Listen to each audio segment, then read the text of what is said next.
The poltergeist, or noisy spirit, has been reported from all corners of the globe. It is a physical phenomenon characterized by the destruction of property and violent assaults. The activity seems to center around a particular person who must be present in order for it to occur. Long thought to be a malevolent spirit or ghost, researchers offer compelling evidence that poltergeists are caused by the psychokinetic acting out of a person with repressed rage. Often this person is an adolescent or a teenager and is unaware that they are causing the activity. This theory has gained wide acceptance and seems to explain a number of poltergeist cases. Other cases defy the pattern and remain a mystery.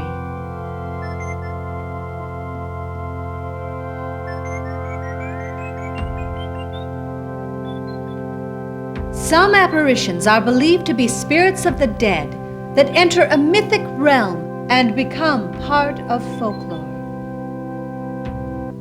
The Bhuta of India are the malevolent ghosts of those who have died a violent death. A Bhuta has no shadow and speaks with a nasal twang. To some Native Americans, a Wendigo is the spirit of a hunter who has resorted to cannibalism to survive. It has a star in the middle of its forehead and is over 12 feet tall.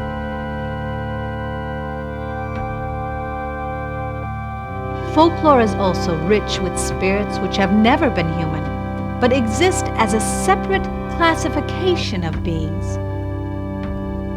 For example, just to use a ghost as a really good example, as a matter of fact, a ghost is pretty much an emanation from the flow of reality that undergirds people and things. It is something that has flowed back on itself and exists, feeds off of, feeds back to tangible reality that it emanated from. It retains a certain aspect of its original form, and it revisits to the extent that it has a need to participate. So its emanation is markedly different. Of course, you could always use an example of a nymph. How do they differ from those? Are angels the same things, only in a negative way as evil demons or whatever? And yes, there are a variety of different kinds of spiritual entities. Prominent among them is the fairy.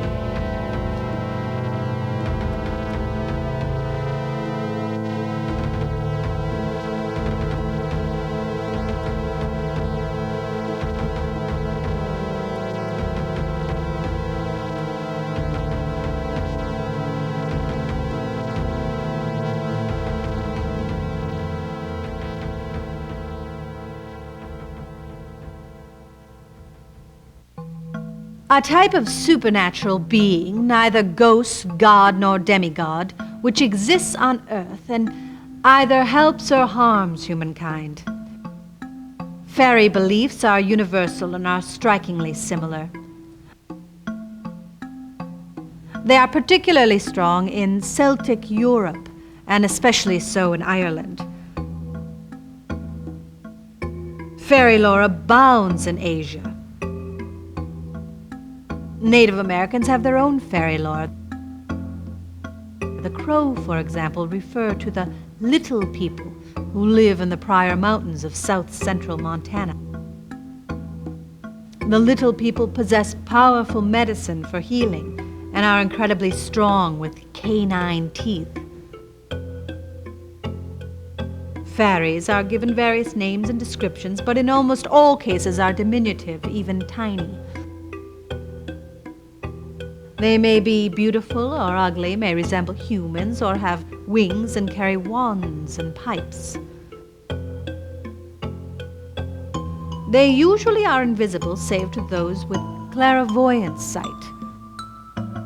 They can make themselves visible to humans if they so desire. Rosemary Ellen Guiley.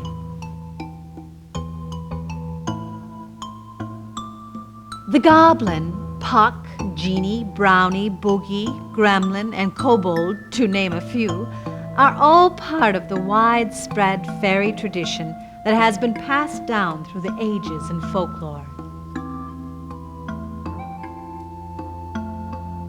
Meanwhile, I beseech you by the eternal and imperishable truth, and by my soul, consider. Grasp the unheard of. Eckhart. The stories which provide the most profound understanding of the spiritual world are myths. Myths introduce the higher order of spiritual beings, the gods and sacred ancestors that humankind has worshipped and believed in throughout time. A god is the personification of a motivating power or a value system that functions in human life and in the universe. The power of your own body and of nature. The myths are metaphorical of spiritual potentiality in the human being. And the same powers that animate our life animate the life of the world. Reviewing with unprejudiced eye the religious traditions of mankind, one becomes very soon aware of certain mythic motifs that are common to all, though differently understood and developed in differing traditions. Ideas, for example, of a life beyond death, or of malevolent and protective spirits. Joseph Campbell. Hindu scripture says, "Truth is one." The sages call it by many names. In all societies, there have been those who have devoted their lives to divining information from the spirit world and interpreting it for others. Broadly termed mystics, they may be shamans, healers, priestesses, or prophets, and they have traditionally been found at the very center of a culture.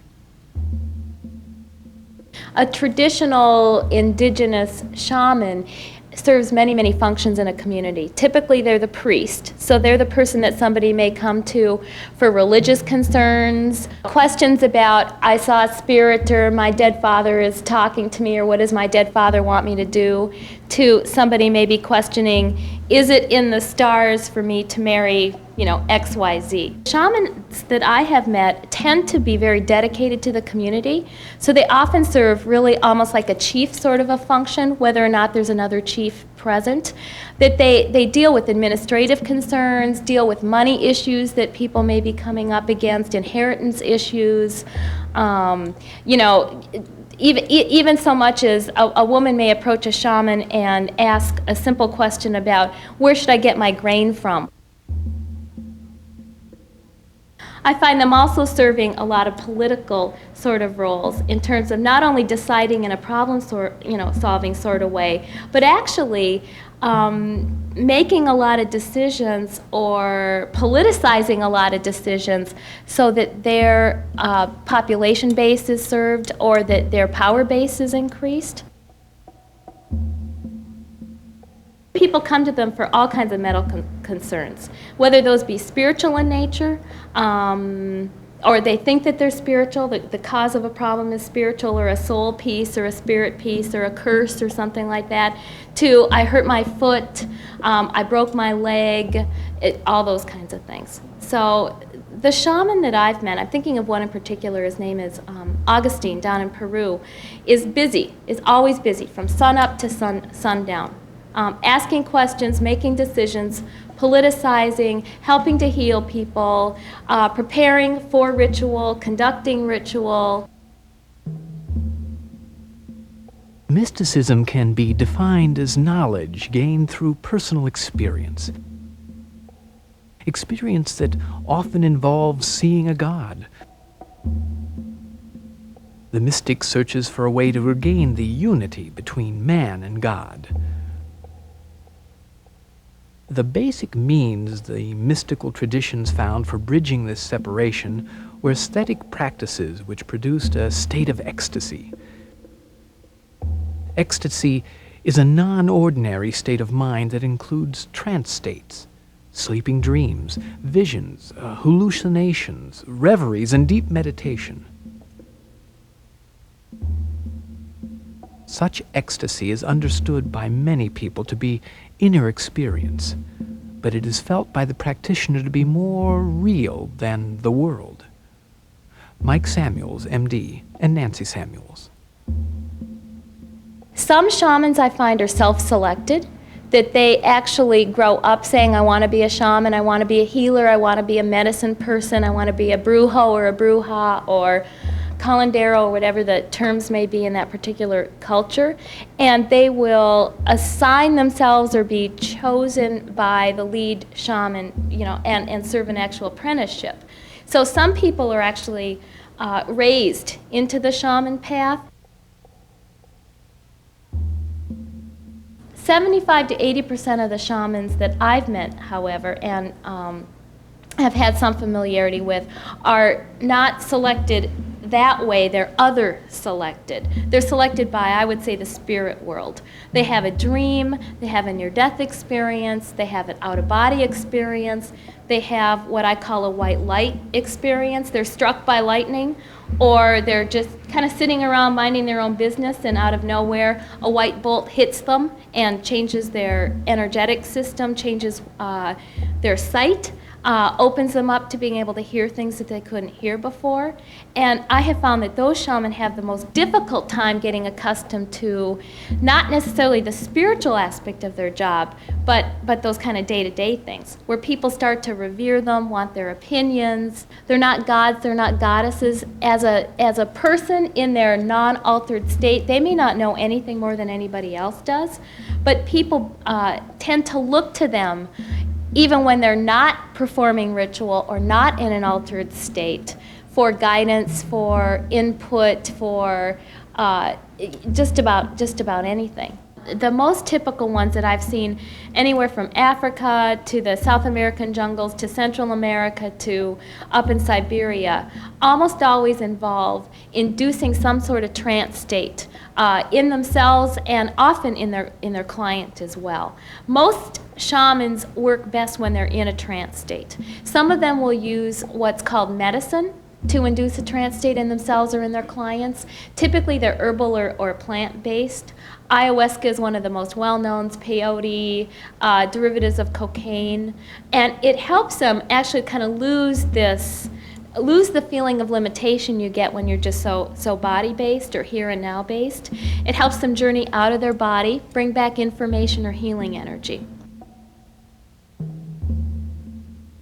They'll use that kind of medicine most effectively in a ritualistic sort of setting. And when you're conducting ritual, you use props or you use tools. Tobacco is almost always a part of any ritual I've seen or experienced. Again, it assists the spirit of the shaman in leaving, in seeing what's going on. An actual healing ceremony I saw down in Peru with a woman who had cancer. And the shaman blew a bunch of smoke at her to start with. That, again, is often a very important part of the ritual. I think what he was actually doing was kind of calling to him his clairvoyant sight, or his ability to see what's going on with somebody's energy. And he said, oh, here's where the disease sits. It's here, it's here, it's here. And he looked at those 3 different spots and he said, this has to do with your brother-in-law. There's a curse from your brother-in-law right here in the heart area. And over here, oh, some bad stuff you did when you were a child. And over here, I can't remember what he determined that 3rd spot was all about, but it was something that he seemed to think had some kind of a practical, kind of cause to it. He had her lay down. He covered those 3 spots that he saw, again, in more or less an altered state, with black snake oil, sucked the poison out of her, used his rattle to shake over the area once he had taken the poison out of her, calling on new spirits. One of the spots, he said that she had actually lost a piece of her soul. And so he said, what we need to do for this is a ceremony, is a medicine ceremony, during which time I'm going to go out and get that piece of soul back for you. Her ancestor had carried it off, or some such thing. So he called a ceremony and invited a number of the villagers. Typically, ceremonies of that nature start 8, 9, 10 at night, and they'll go till 3 or 4 in the morning. He used a plant to induce a state not only in himself but in everybody there. At a certain point, called the woman out and laid her on the ground, danced around her. He was an akara, or a musical shaman, so he used beat and music to summon the spirits. And at one point fell to the ground and was quite lifeless, during which time my perception was he had left his body and was going out to find this lost part of the woman. It's hard to tell time during ceremonies like this. I would say maybe an hour later, he started to shake and convulse. He held something in his hand, put it in her. She started to shake and convulse. She'd been quiet during this whole time, started to cry. And he finished the ceremony again with bringing out the tobacco and doing some clearing and some cleansing work with the tobacco at that point.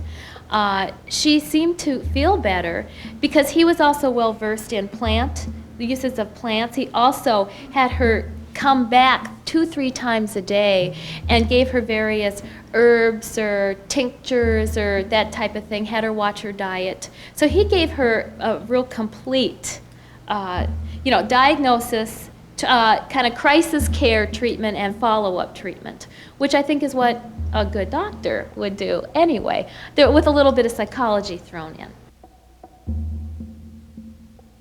In much of the world today, mystics are frequently viewed with skepticism and live at the edge of society instead of at its center. Among the so-called neurotics of our day are a good many who would not have been neurotic if they had lived in a period in which man was still linked by myth with the world of the ancestors, and thus with nature truly experienced, and not merely seen from outside. Carl Jung. But even Jung contends that the world's myths are not dead. The great ones of the past have not died, as we think. They have merely changed their names. Millions of people go into movie theaters to see old myths that have been adapted for the new world. The movie Star Wars says what Goethe said in Faust, but which George Lucas has dressed in modern idiom. The message that technology is not going to save us. Our computers, our tools, our machines are not enough. We have to rely on our intuition, our true being. Joseph Campbell. Modernized myths can also be seen in comic books, best-selling novels, and television shows. UFO sightings and alien encounters are widely reported in popular media and describe a new order of mythological beings. UFO phenomenon, the abduction phenomenon, is in one sense a folklore for the modern age. The abductions tell of people being, just going about their ordinary lives and being captured by some unearthly agency and in some ways terrorized, or maybe even given some kind of revelation or something of that sort. That's very much the kind of thing that's been in folklore traditions for thousands of years. If you want to start looking for comparisons of structures, you can look at the shamanic initiation, where someone will pass out or lose consciousness. Their soul will go into the underworld, escorted by helping beings, and they will also be torn apart, usually by demonic beings, then reassembled with new knowledge, sometimes even including insertion of a crystal into the head, which would be very close to the implants that some abductees describe. Certainly being torn apart and reconstructed is, in a sense, a version of the examination that abductees undergo. Then these people return to Earth with different powers. They often live a very different lifestyle than they did before, which is sometimes what happens to abductees. So in a general sense, this is a very similar pattern. The European fairy tradition is very strong in the idea that diminutive supernatural beings come and kidnap children and carry them off to the land of the fairies. And even the fairyland is in many ways similar to a UFO. The entrance to the fairyland is often supposed to be a mound or hill, and on certain nights it will rise up on pillars of light so that it looks like a UFO in the distance.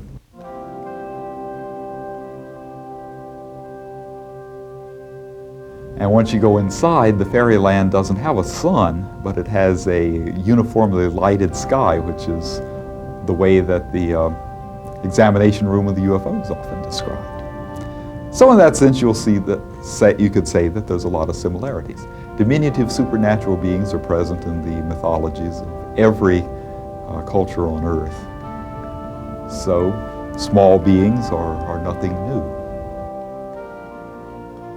Ted Peters calls these beings technological angels, well suited to the scientific age. What is missing in a world understood strictly in terms of the sterile, impersonal laws of nature is the abiding presence of God's Spirit. We do not want to be alone. In the old-time religion, we could count on angels as God's omniscience, and heavenly angels met a deep inner religious need then. To be told by modern natural science that angels do not exist is a great loss. Our mechanistic, materialistic Western culture, let's say in the last 300 years or so, is, so far as I know, one of the first in history to have so completely abandoned the idea that there are other intelligences in the universe. Now, you had some moments in the history of Greek and Roman philosophy where there was a type of skepticism and a disbelief in the gods and a sort of an atomistic or mechanistic worldview. But it's not clear that these attitudes spread very far. I mean, most people remained oriented toward the gods and so on, spirits. But in our modern times, we have a widespread tendency to, on the part of many establishment elites and social leaders, to view the world as just a meaningless mechanism, except for whatever human beings do in it. So we have a very stripped down cosmology, where there's nothing more important or conscious in this. And it seems to me that throughout history, in the history of world religions, there are constant reports of angels and spirits and all kinds of manifestations who interact with people, who give them information, who help guide them, who transform them personally and their cultures as well. Now, the attitude we take, disbelieving in the possibility of such entities, is that these people were just superstitious, or these are just myths they made up, legends that have no basis. But as Jung and I believe many other serious students of myth would say, there's usually a basis for myth.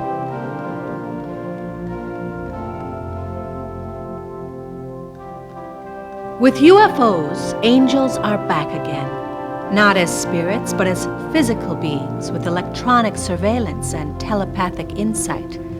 It is comforting to know once again that we are not alone. Someone is watching. I wouldn't be quick to assume that flying saucers would be more like angels, for example, than they are like ghosts or other spiritual entities. I would have a feeling there'd be a greater parallel between flying saucers and a higher form of tangible reality, perhaps on another planet or whatever, but I would be highly doubtful that something as specific, intelligible, spherical, easily identified as a flying saucer would be a parallel to an angel. I'd be very suspicious. I think it has to do with the spiritual emanation from something, but I would be highly doubtful that would be God's way of showing up.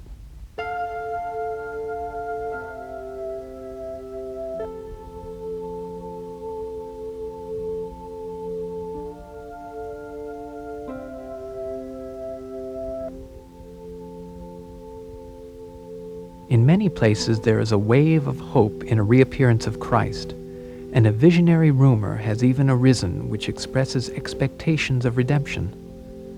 The form it has taken, however, is comparable to nothing in the past, but is a typical child of the age of technology. This is the worldwide distribution of the UFO phenomenon. C.G. Jung.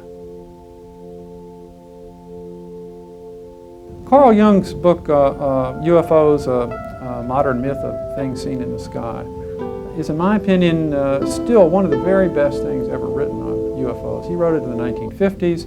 He himself had a tremendous interest in this topic beginning in 1947, all the way to the end of his life. In the book, he reports that he read everything he could get his hands on.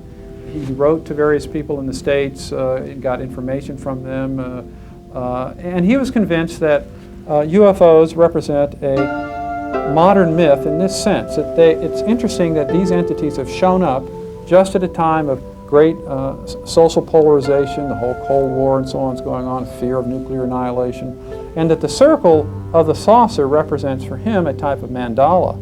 A mandala is a symbol of wholeness and unity which synthesizes opposites. So that we're projecting onto these circular craft our need for wholeness, so that we experience these craft, many people do, you see, as symbols of the possible reconciliation of humankind. Well, it could be that this projection of meaning just has nothing to do with these craft. This is what he would call synchronicity, that they're arriving for their own purposes. Nevertheless, there is some significance in the fact that they're arriving at the same time we're doing this projecting. But let me emphasize this. For Jung, these UFOs are not psychological projections. That is to say, they're not merely some kind of hallucination. Rather, they are something, but we know not what. Jung doesn't believe that science is capable of accessing the spiritual world, saying, "No science will ever replace myth, and a myth cannot be made out of any science." But Joseph Campbell disagrees. Science is now breaking through into the mystery dimensions. It's pushed itself into the sphere the myth is talking about. It's come to the edge, the interface between what can be known and what is never to be discovered, because it is a mystery that transcends all human research. Let's say that there are other beings in the universe who are as superior to us as intelligence as we are to, let's say, cattle or monkeys even. So these entities arrive from wherever they come from, and they spot us, and they say, look, these entities are really inferior intellectually. We can do anything we want to them. You know, put some in zoos, we'll eat some of the others, experiment on some, maybe just get rid of the rest of them, make the planet into a big farm or something. And how would we object to this? Because they would be using the principles that we ourselves have used to justify our treatment of allegedly inferior animals. We'd be in the same boat.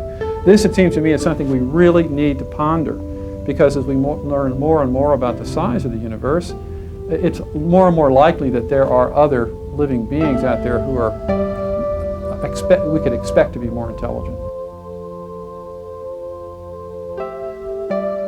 Something seems to be interacting with us. I don't know if they're from other planets. They seem to be other than us. There's an intelligent force, it seems, that's interacting with us. I don't know their origin or their purpose, but that it's happening. I no longer have much doubt about that. There's just too much evidence for it. And if Jacques Vallée, the famous ufologist, is right, these entities, whatever their origin or nature, have been interacting with us for thousands of years. And they may have something to do with our development, with our evolution. I do think that there are levels of consciousness above the human, that there are spiritual presences that can manifest in our spatio-temporal realm. I'm not quite sure what the process is by which they do this. I don't think it's magical. I do think it would be consistent with scientific principles if our science continued to grow and understand how this beautiful, complicated universe work, both at this level where we inhabit, as well as in these more complicated levels that contain us. But you know, so that I guess my hope is that science itself, done by open-minded scientists, developing ever and more interesting methods, could themselves start arriving at some of these conclusions, not on the basis of leaps of faith, but on the basis of real empirical experience.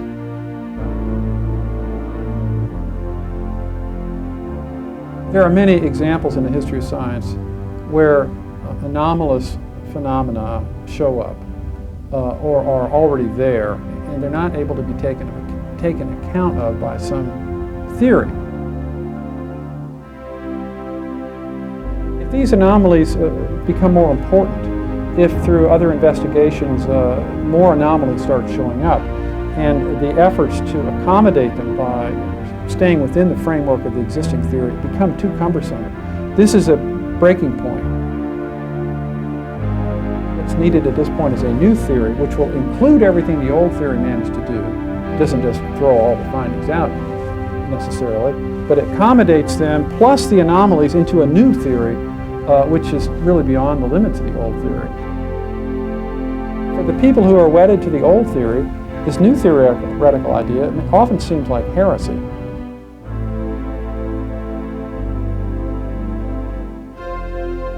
There can be a lot of resistance psychologically and sociologically to changes of this sort, scientific revolutions, big theoretical changes. But they're, of course, the most exciting moments in science. John Mack claims that Western culture, now faced with the ecological and social crises brought on in part by an unbalanced devotion to science, is struggling to re-sacralize, which he defines as the reconnecting of a scientifically and technologically advanced people with the divine in nature. The role that science will play in this struggle is not yet clear.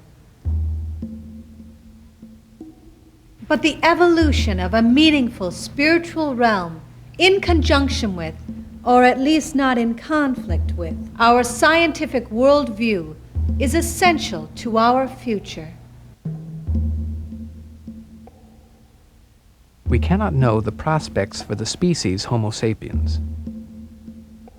Will it imitate the fate of other species which once flourished on the earth and are now extinct? Biology can advance no reasons this should not be so. Meaninglessness inhibits fullness of life and is therefore equivalent to illness. Meaning makes a great many things endurable, perhaps everything. Carl Jung.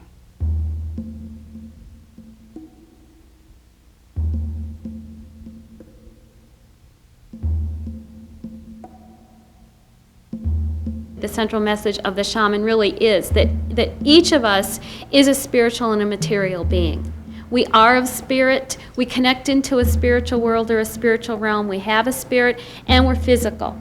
And one way or another, we need to figure out how to put those two parts of ourselves together. God knows we get very little modeling of it in our current society.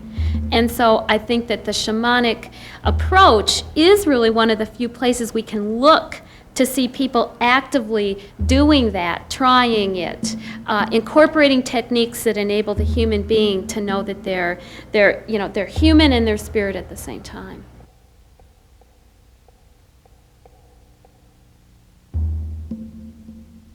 The belief, the knowledge, and even the experience that our physical world of the senses is mere illusion, a world of shadows, and that the three-dimensional tool we call our body serves only as a container or dwelling place for something infinitely greater and more comprehensive than the body, and which constitutes the matrix of real life.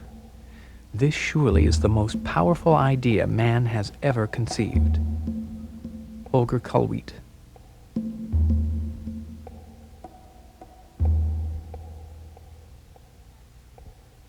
I've had experiences that feel like another time, another place.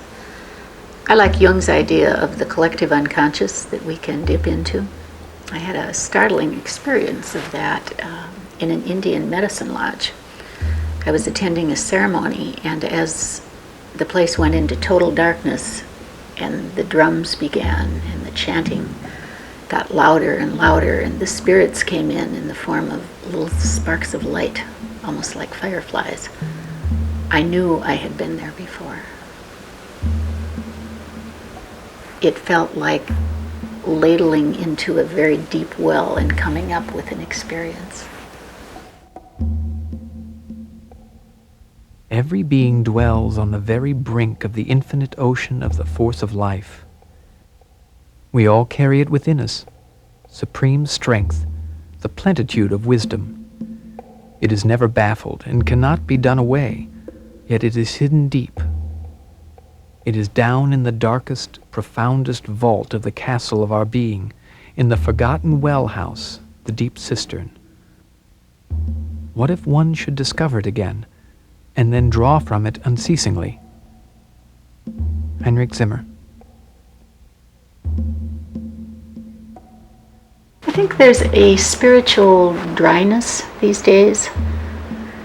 With our materialistic culture, people have a need that isn't being addressed by traditional religion. We all want some kind of connection with the transcendent. Whether these things are actual beings or archetypal manifestations of our need, I don't know. It doesn't seem to matter. They're here. My faith is the greatest of faiths and the least of faiths. Enclosing all worship, ancient and modern, and all between ancient and modern, believing I shall come again upon the earth after 5,000 years. Waiting responses from oracles, honoring the gods, saluting the sun, making a fetish of the first rock or stump, powwowing with sticks in the circle of Orbis, helping the Lama or the Brahmin as he trims the lamps of the idols, dancing yet through the streets in phallic procession, wrapped and austere in the woods, a gymnosophist, drinking the mead from the skullcap, to Shasta and Veda admirant, minding the Koran, walking the Teocallis, spotted with gore from the stone and knife, beating the serpent-skin drum, accepting the Gospels, accepting him that was crucified, knowing assuredly that he is divine. To the Mass kneeling, to the Puritan's prayer rising, sitting patiently in a pew, ranting and frothing in my insane crisis, waiting dead-like till my spirit arouses me. Walt Whitman. It's harder these days when traditional religious forms don't hold people in the way they did at one time. Ritual is meant to alter our consciousness and to open us to the sacred.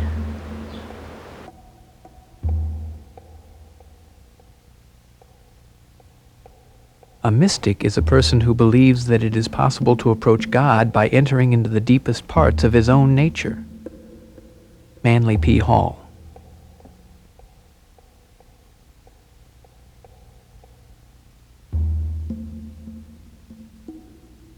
The imagination of man, in its highest manifestation, stands close to the doorway of the infinite, to the world beyond the nature that we know. Man's quest for certainty is, in the last analysis, a quest for meaning. Lauren Isley.